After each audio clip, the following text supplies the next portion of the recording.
This week, Alberto and I discuss Katsuhiro Otomo's Domu, A Child's Dream. Otomo does a tour de force on art and presents a story about telepathic battles but leaves the fireworks to our imaginations. First, just a reminder that you can help this podcast by making your Amazon purchases via deconstructingcomics.com/Amazon and make that your bookmark for future purchases. Deconstructing Comics earns a bit of money from your purchase that helps us keep the show going. We really appreciate your support. This is Tim. This is Alberto. And this is Deconstructing Comics.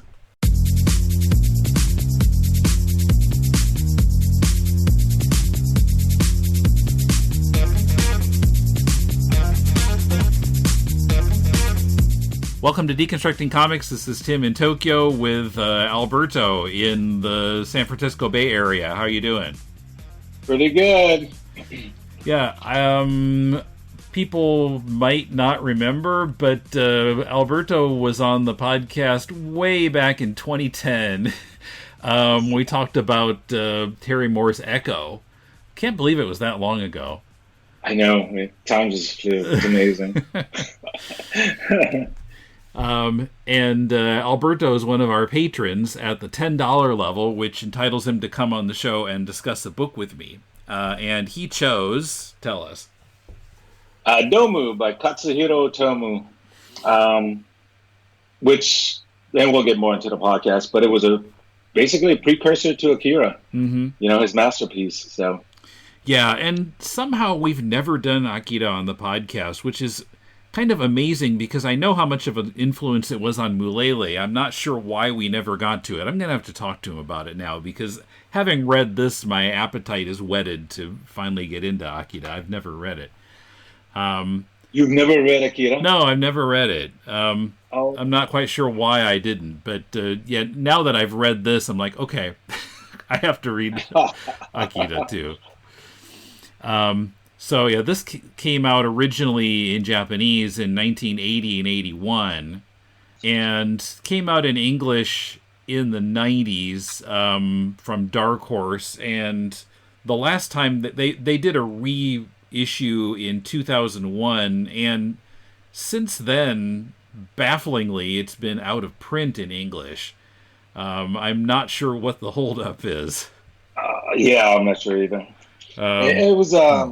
Yeah, I found it in 96 because there was that lull where there wasn't an Akira anymore. And when I found this, I must have read it like 20 times. I'm just so impressed.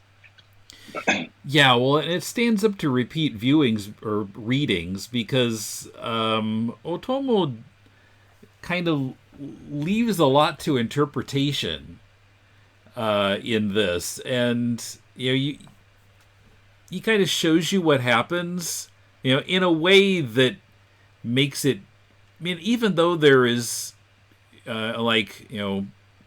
people with psychic powers in this, the way that it's presented feels, it's on a really realistic level. You don't see people shooting psychic blasts like, Phoenix and the X-Men or something. It's all in your imagination. And, they're the two, just like, I guess, in Akira, there's a child and an elderly man who have these psychic powers. And in this case, the child is a girl, Etsuko. And the guy is this old man who's like really senile, and apparently that's what's driving him to really misuse his psychic powers. And there are these places where the two are having these psychic battles, but you just see what everyone else would see. Just the two people, far apart, and nobody else around them can tell anything is happening. Right. Until that, towards the end, remember where all the kids were suddenly turning to Cho, the old man? Yeah. And as if like they're sensing the powers, but only the children when that one psychic was telling the detective basically take care of the children. So obviously Otomo has something to do. He loves the children. Like, you haven't read Akira yet, but yeah, it basically focused on kids and their emerging powers and stuff like that. Even the old man, Cho, who is basically like a 6-year-old, a childlike figure, who just enjoyed taking gifts or taking things and not really seeing the consequences of the impact he was having on the community. Mm-hmm. Yeah, because the story starts that at this housing complex, and is that a thing in Japan? Oh yes, and I wanted to talk about that a little bit because in like the States or in the UK, somebody says public housing, we get kind of this picture in our mind of poverty and minority groups and stuff, and this is not that. These are just kind of lower middle class, everyday working people. Yeah. And some of them are probably saving up to buy a condo or a house, which takes a lot of money in Japan. But I'm sure some of these people, and some of them even talk about it in the comic about moving to a condo. They're just saving money right now and living in a cheaper place.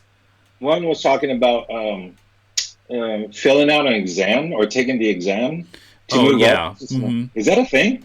Oh yeah, that one kid, right, with the glasses who he's studying for his entrance exam. Oh yeah, that's totally a thing in Japan. Or I think hasn't that kid, he failed once, I think, and he's trying again. Twice. Yeah, but there was like a mom who was saying as soon as we take the exam, we can move up to a better place or something like that. Yeah. What's that mean? But again, this is taking place in the 80s, and you can totally feel that Otomo was immersed in that culture and community at the time. Right. Well, he talks in interviews about how when he moved to Tokyo from Miyagi Prefecture in the 70s, he met some people who lived in a housing place like that, and he felt that they seemed to be kind of trapped in it. And there was actually a housing complex where a number of people committed suicide over a rather short period of time, and it gave him the inspiration for this, where there are suicides and murders going on, but it's not a coincidence. It's this Cho guy who is leading people one by one to kill themselves or kill other people. But the police, the police appear in this comic a lot, and they're completely ineffectual. They never figure out what's really happening. They end up blaming the guy who is controlled by Cho to shoot people with a gun that was stolen from a cop who jumped off the building. But they never figure out who was responsible or what they were doing. Etsuko, the kid, nobody ever suspects that she was involved at all. That they think she was a victim. Right. Yeah, I mean, it was just from the start where, because basically it happens with a murder, and Cho controls, I forget the first guy's name, but anyway, with the hat. Ueno, with the winged hat. With the winged hat, so that it's a suicide, but we talk about it's what, the 30th suicide or something like that, or incident with murder. Murders and suicides and so long? Accidents, seeming accidents. Seeming accidents. But it seemed like every time that he caused someone to die, it was because he wanted something that they owned. The winged hat was actually, I guess, Ueno's son's hat, and I don't know, maybe he got Ueno to put the hat on and then jump off the building, and then then you see Cho recovering the hat later. Going through my notes real quick. Okay. So I had trouble taking notes on this. I was writing a summary. I'm like, why am I doing this? I did get a few other things, but go ahead. No, it was, again, I've read this book. When Dark Horse came out, they came out with 3 graphic novels. So, and it was in that complete cycle where the ending was so satisfying and that we didn't need anything else. But the first thing that struck me was just the art, how he was drawing people, the individuals, how he captured the kids playing, and some would be here. And I guess I compare it a lot to American comic books. where they take shortcuts, right? The main focus would be the main superhero, the main character. Anything in the background is just superficial. Let me throw it out there. And Otomo took care to make every individual in the book a character, even if they're in the background. Very impressive. Well, a lot of superhero artists struggle with drawing things besides superheroes or drawing normal people. Sometimes their people can be hard to tell apart. Yes. If they're not wearing a spandex costume. But yeah, there are no people in outrageous costumes in this, and he really pulls off making them each look individual. I did have a little trouble telling the young detective from the alcoholic guy.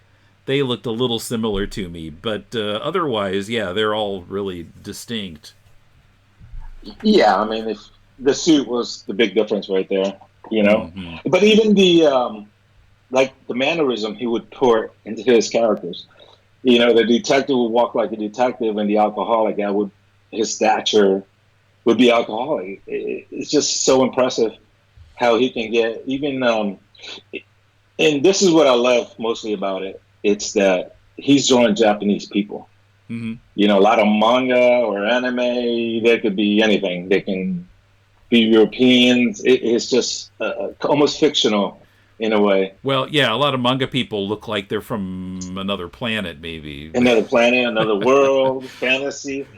But if you look at even Etsuko, I mean, you look at her, I'm like, my God, she's not like a gorgeous knockout.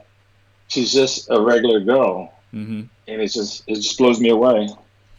Yeah, well, and then the backgrounds, the scenery, so detailed, and yet somehow it feels kind of simple. But then you look at it like, oh my gosh, you're like, one of the I looked at a lot of reviews of this at different places. One that I will be sure to link to is on goodokbad.com, which is the blog of Seth T. I'm not sure how to pronounce his last name. Hanhe, Hahne.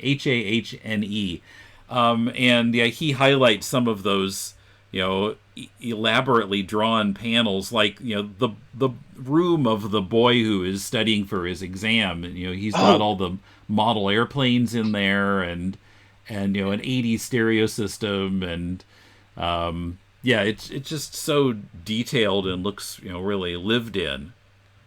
Oh, yeah. I mean, where a lot of artists would take shortcuts. And to think he did this in the 80s where there was no internet, he might have literally had to go out and take photographs and or no whatever. Wacom tablets. No Wacom tablets. This was just like you were talking about that one panel with the airplanes. I mean, he had the box, he had the labels on the box, he had the, you remember doing model airplanes? I was never really into that. My brother put some model cars together. Well, they come in little pieces, but they're stuck to some kind of framework, and you have to piece each one out. He even drew that in there, and I'm like, oh my God. It's so amazing. So actually, and this is my professor right now, that he was the one who inspired me basically to look at the backgrounds, to do buildings, and don't take those shortcuts. I mean, just get in there, and because they do add to the whole element of the piece, of the panel, of the project. Yeah, and then he highlights this, or Hanhe highlights this spread of where Cho and Etsuko are kind of floating in the air above the apartment building, and the whole thing is shown upside down. Yes, I wrote that down too. That even when they're moving or they're showing movement, they're upside down or sideways, and the buildings being upside down, showing that this is where they're at in time and space. Oh my God, incredible! Yeah, it just it makes it so much more eye-catching than if it were right side up. Like what's going on? Why are these buildings up in the air? Yeah. And I was reading a little bit on Otomo, and he was talking about how he would take a train a distance away just to watch movies because he loved movies so much. And as you were reading this comic, you just realize this is basically a movie on paper. Yeah, I kept finding the word cinematic in the reviews of it. Yes. Yeah, this is maybe the most cinematic comic I've seen in a long time. Absolutely.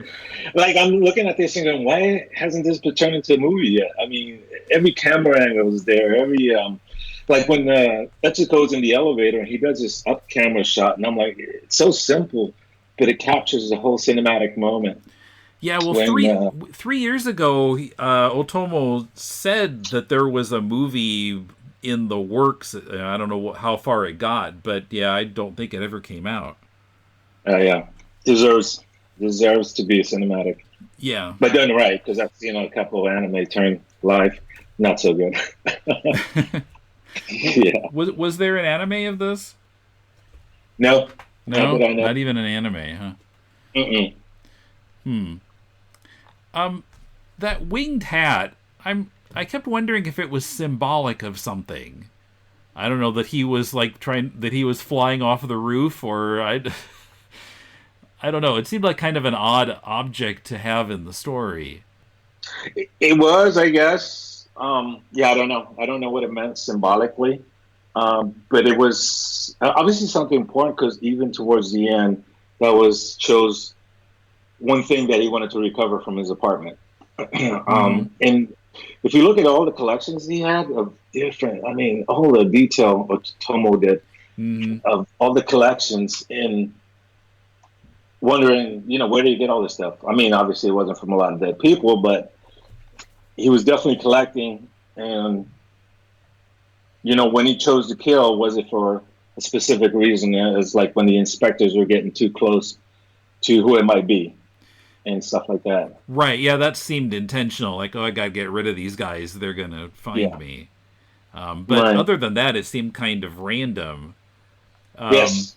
Well, we see, the sequence just after Etsuko's family moves in at the beginning of chapter 2, and oh my God. He, Cho wants to have that baby drop off the balcony, and said he'd be a ripe tomato, and Etsuko, we find, not only saves the baby but can hear what Cho is thinking.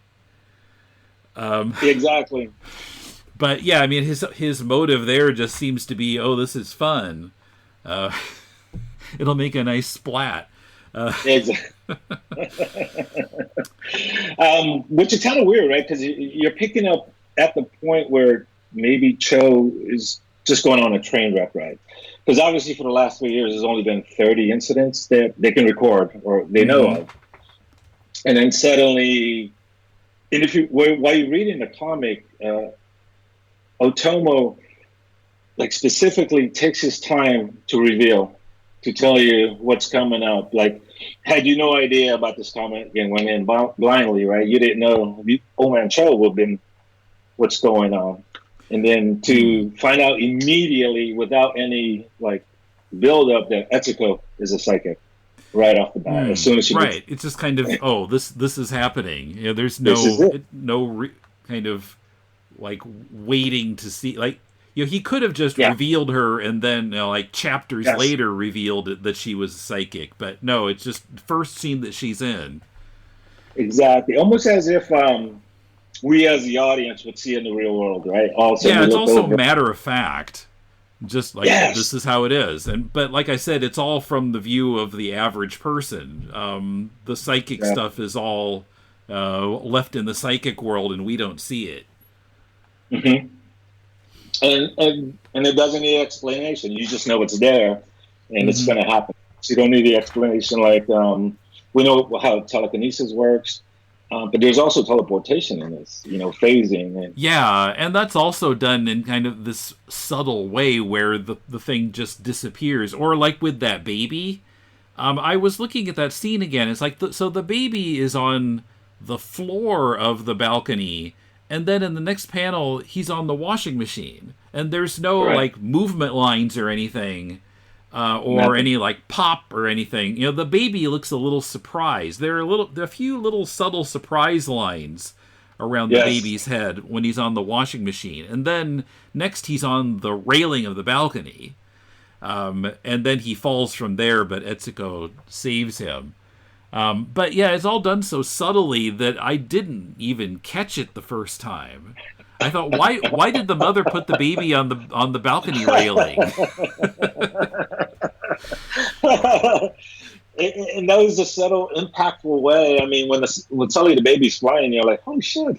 Yeah, what's going on with that?" Well, and then he tricks you too, because the baby's falling, and the next thing you see is that bundle of flowers on the ground, and you think, "Oh, this is later, and the baby died," but no, it's because of the detective who jumped. And because the younger detective is there at the same time. And then we go back and we see that Etsuko saves the baby. So, he tricks us into thinking that the baby died. Right. Yeah, just masterfully done. It's amazing. Coming up, is Domu deeply concerned with futility? How the story reflects the mores and technology of its time, and more. First, thanks to all our supporters at patreon.com/deconcomics, more classic episodes of Deconstructing Comics have been unlocked, and I'm releasing them at the rate of one per week in reverse order. This week I'll be republishing episode 87, in which Mulele, Patrick G., and I interview local artist Patrick Washburn.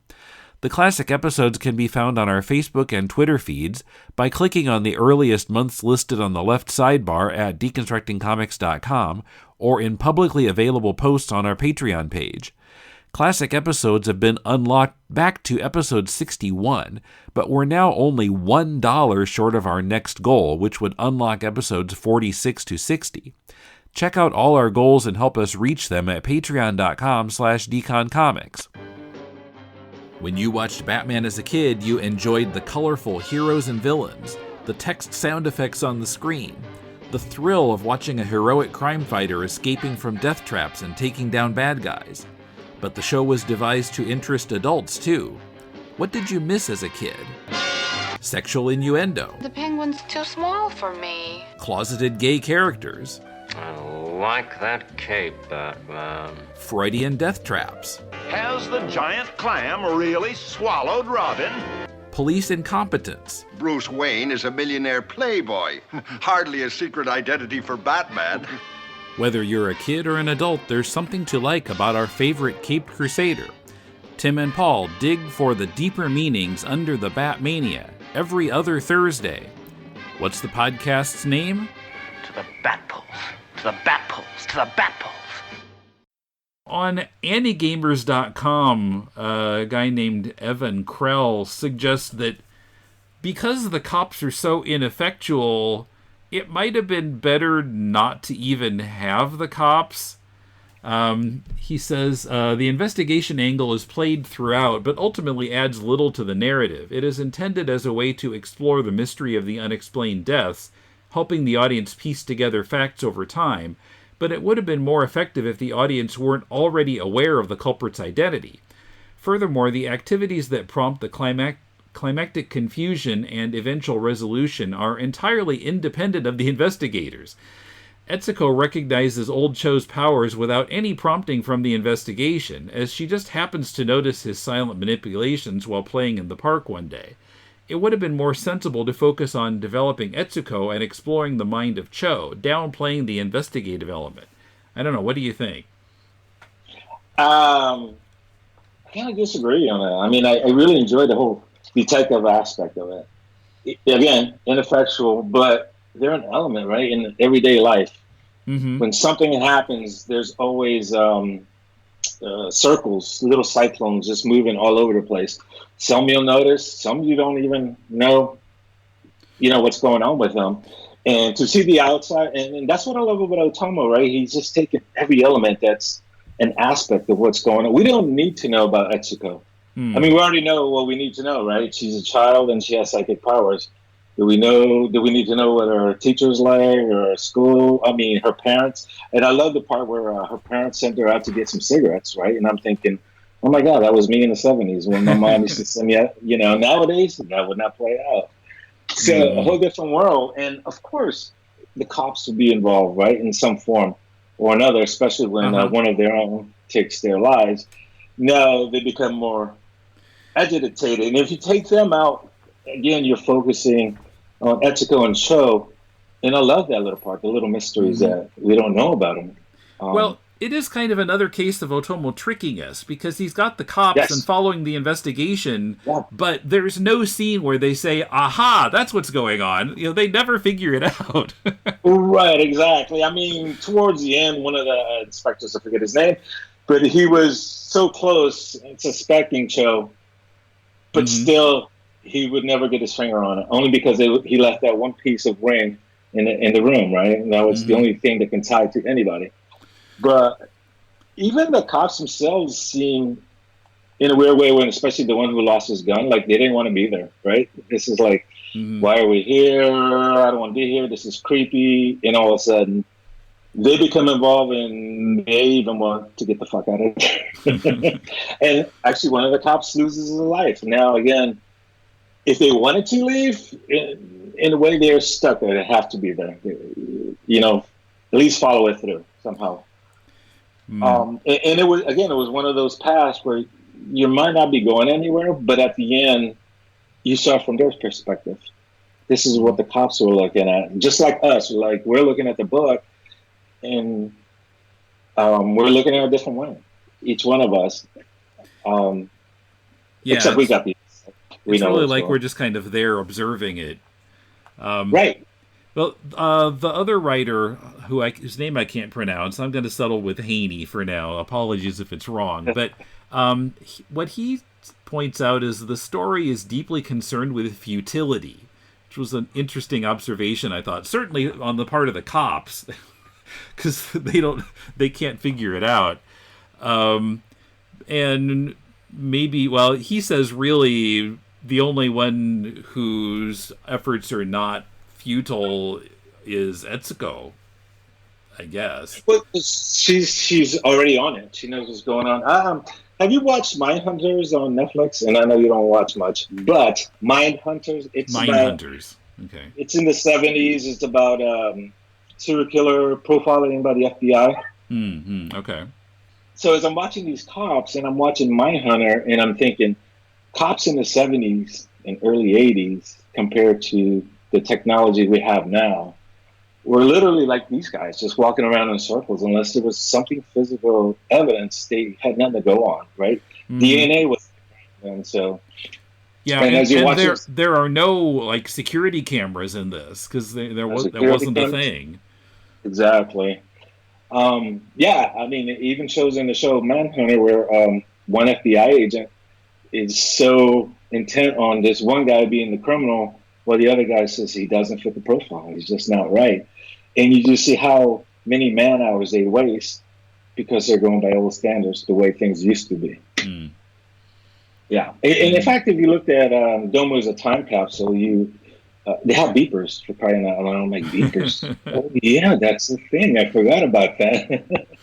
But that was their form of communication, and payphone. Oh. Ooh, high tech. Yeah. At the time, it was amazing. But exactly. But somebody on Goodreads was complaining that they didn't feel the characters were developed enough. And I mean, they're not very well developed, but I don't know. Do they need to be? I guess is the question. And that's the question, right? I mean, and almost whose story was this? Is it Cho's and Etsuko's? They're just the chaos, right? And soon, but it's really the police story, in a way. I guess there's two parallel stories that sort of affect each other, but they're not really aware of each other completely. Yeah, all our information is basically coming from the police investigating. Talking to tenants, talking to the superintendent. We get no information from Cho and none from Etsuko. We only know that Etsuko is a kid and she enjoys other kids. And Cho... we know that his family moved out on him. His, I don't know, son or daughter and spouse and child left. Maybe because he was terrorizing them with his psychic powers. We have no way of knowing for sure. Again, very vague, right? We have no way of knowing. And I think it was another Goodreads review was suggesting that his motivation for murders might be sort of anger at being left by himself, but he's so senile, he's like a kid. I don't know if he... Could be like a tantrum. Yeah. You know, when he's having a little tantrum, he'll take care of this problem so it won't bother him in the future. Mm-hmm. As a child, so... Do we want to keep spoiling towards the end? Because I was going to talk about the battle a little bit, the psychic battle. Right, yeah, we haven't talked about that at all. Yeah, I've been debating, how much of that do we want to get into, but... Okay, I'll be real vague, I guess, okay, because I don't want to give some spoilers away. To the point where you saw the frustration, right, on the characters, which is kind of rare. I mean, like American comics, you'll see the antagonists just become angry and angrier, and well, let me get more powerful and take you down. But when you see Cho, he becomes panicked and desperate. Yeah. In a situation where he's never been in before. Well, yeah, because Etsuko seems to be a stronger psychic than he is. Right, or even wittier and smarter, where Cho's never had a challenge before. Or, again, we don't know what Etsuko's experiences have been. But then he resorts to things where it gets devastating. And Etsuko, at some point, realizes that she's probably part of the problem to where this goes. And then I guess I'm getting to the point where she loses control herself, where she just becomes oblivious and all she wants to do is get show, and things around her just goes terribly awful. Yeah. So in a way, it just shows, again, with power comes great responsibility. Yeah. Now with power just comes some massive power. Well, yeah, I guess, there's... After reading this, you certainly want to know more about the characters, and how did a different creator might have done a story about how Etsuko's powers manifested, and people might have actually noticed that she had powers, and then what does she do after this? What happens as she grows up? I think that's part of why I love this book so much, right? Because some creators will milk it. I can see another 12 books. I can make some more money. Yeah, it was just a complete story. It was a story. I was thinking Stephen King, Firestarter. When at the end you just imagine what the world's going to be like, but you don't need to know. I mean, that's all we just perceive. Yeah, the way especially he left it. He leaves so much up to the viewer, or the reader, in terms of interpreting the story itself and also kind of filling in backstory and what happens after this. Yeah, but do we need to know? Honestly, do you need to know Etsuko, how she got her powers or where she's going to go with it? Yeah, I think it's maybe more fun to imagine it rather than have it, have every detail spelled out for us. Or a creator trying to figure out a story, how do I extend this and tell a story for my audience, when that was just the story he wanted to tell. And I just love that. I mean... Yeah, well, I'm trying to remember where I saw that now. One of the reviews was talking about other stories that Otomo did that were just kind of one thing and and were fascinating, even though there was no character development or character arc or anything. Somehow they were still interesting. Yeah, I haven't seen some of his other. I started reading. I forgot Mother or something or other. I forgot. I wrote it down. But anyway, that was when he was writing but not drawing, and it just didn't seem interesting at all. It was just kind of post-apocalyptic, one of his themes. Oh, I remember where I saw that. In the 6th volume, there is some text material, including the interview with Otomo, and that's where it mentions some other work that he did. Let's see. Otomo's unique style is claiming the attention of the general public. One example is his recent work, Roundabout Midnight. The whole story is a mahjong game played all night by 4 college students, and that's all. There is no other action in the story. Another work, Nothing Will Be As It Was, is the story of a solitary man who eats the dismembered corpse of a friend he has killed. Okazu, Japanese for rape, tells of a physically small and weak factory worker who attempts to rape a high school girl and is thoroughly beaten up by her. A characteristic common to all three works is the lack of dramatic change of pace or climax. No clear explanation is given of the actions or backgrounds to the stories. Regardless, Otomo's vivid works intrigue, ... Yeah, and then it says these stories were later collected in book form.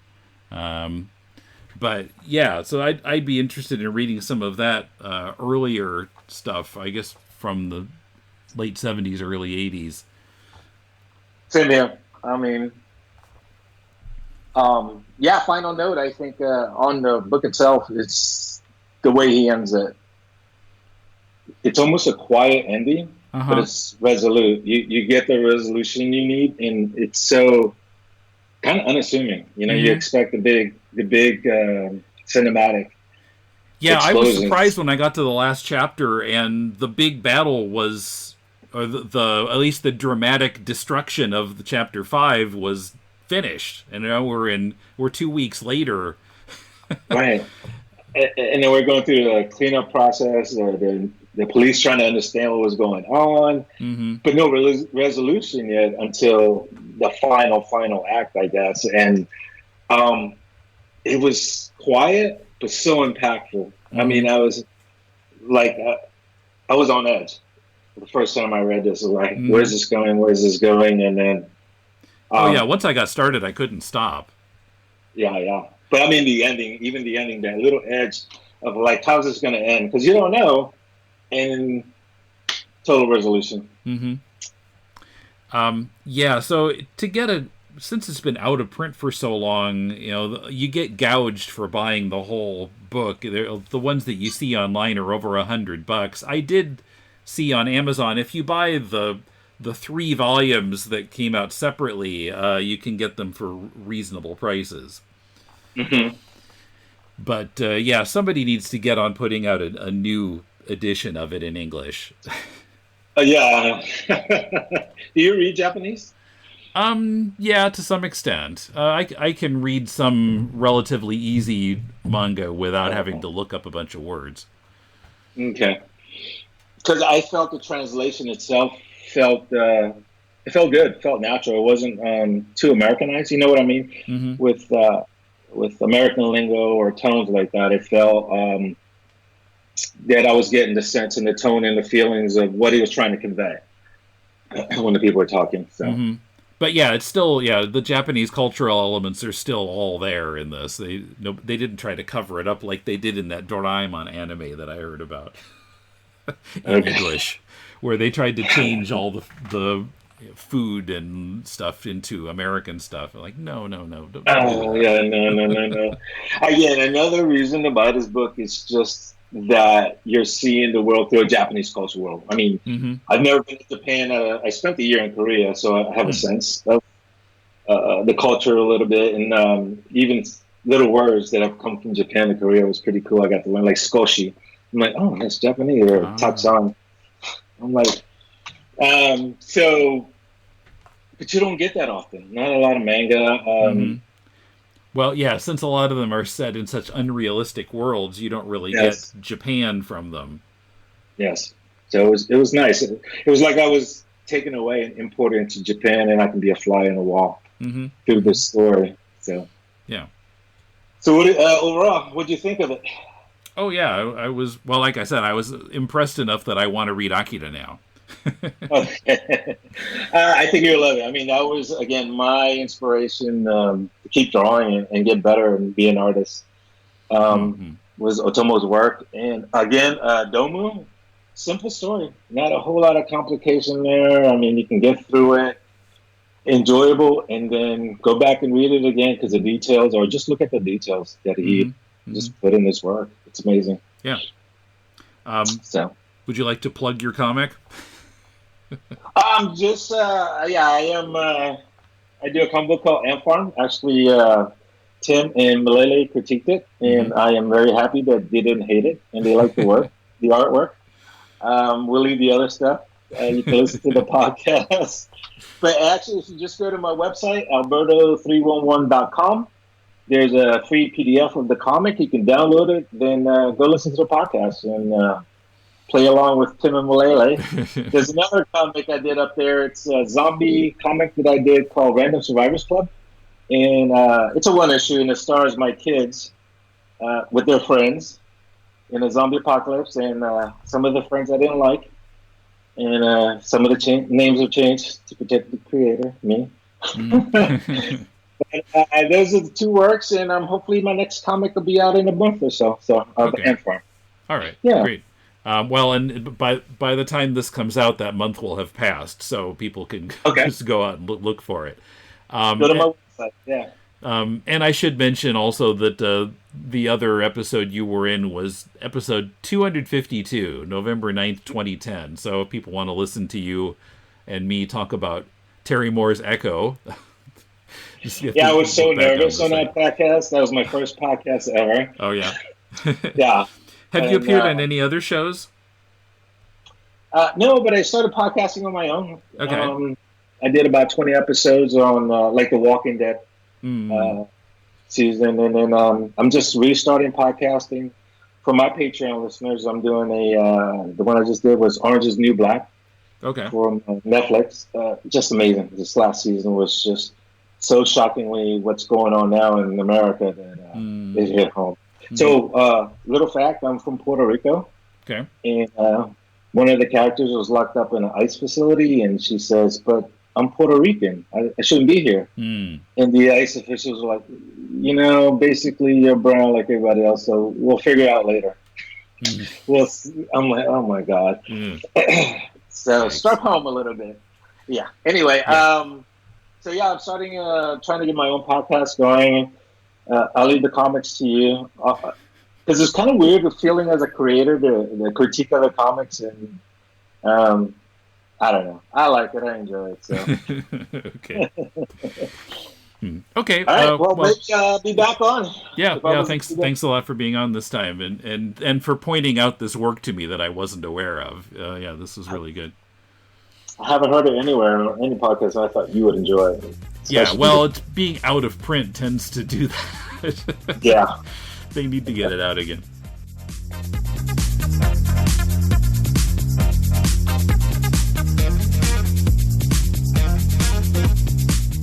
Domu, A Child's Dream, is out of print in English. As I mentioned, it's possible to buy used copies of the 3 individual volumes without getting gouged. There's also a cheesy site with scans on it, which I'll link to, along with a couple of the reviews I mentioned. Check the show notes. Let us know what you think. Email us at mail@deconstructingcomics.com. Tweet us at deconcomics. Like our Facebook page or join our active Facebook group. We'd also really appreciate your supporting us with a pledge on Patreon.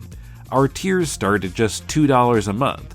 Pledge at least $4 a month to get our Patreon-only series Spider-Man 1963 and Tim Catches Up with the MCU, where this weekend we will publish our review of Guardians of the Galaxy Volume 2. Go to patreon.com/deconcomics to join the fun. Can you think of one person you know who would enjoy what we're doing on Deconstructing Comics?